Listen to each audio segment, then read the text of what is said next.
अंधी का बेटा। एक कस्बे में एक विधवा अंधी औरत रहती थी। उसका एक बेटा था जिसके पालन पोषण की जिम्मेदारी उसके कंधों पर थी। वह अपने बेटे को पढ़ा लिखाकर बहुत बड़ा आदमी बनाना चाहती थी, इसलिए उसने उसका दाखिला कस्बे के सबसे अच्छे स्कूल में किया। वह दिन रात मेहनत करती ताकि बेटे की स्कूल की फीस दे सके। लड़के के स्कूल के बच्चे उसकी माँ के बारे में जानते थे। वे सब उसे अंधी का बेटा कहकर चिढ़ाते थे। लड़का इससे बहुत परेशान था।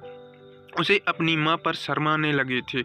वह उसके साथ कहीं भी आने जाने से कतराने लगा था।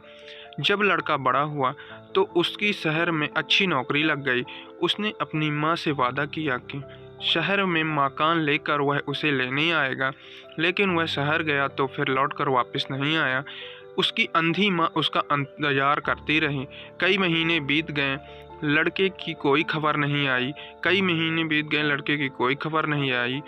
अंधी एक दिन उसे नहीं रहा गया और वह अपने बेटे से शहर मिलने पहुंच गई। पूछते पूछते वह बेटे के ऑफिस पहुंची। वहाँ सिक्योरिटी गार्ड वाले ने उसे रोक दिया। अंधी औरत ने गार्ड को अपने बेटे का नाम बताया और बोली, उससे जाकर वो कह दो कि गांव से कोई मिलने आया है। गार्ड ने जाकर उसके बेटे को बताया।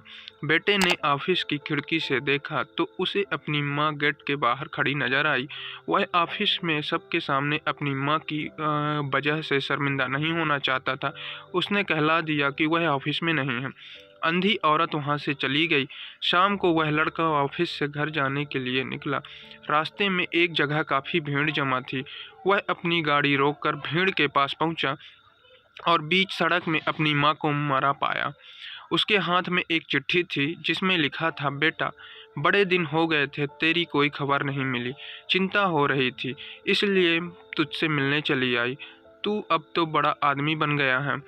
तुझसे मिलना अब शायद मुझ गरीब की किस्मत में नहीं, लेकिन मैं बहुत खुश हूँ तेरे लिए।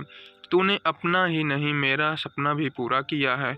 मलाल है कि तेरी तरक्की देख नहीं सकती। काश बचपन में तेरी आंखों में सरिया ना घुसा होता और मुझे तुम्हें अपनी आंखें ना देनी पड़ती, तो तेरी तरक्की अपनी आंखों से देखकर सुकून से मरती।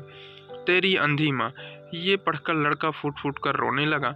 जिस अंधी माँ ने उसे शर्म आती थी, उसने उसके लिए कितना बड़ा बलिदान किया था।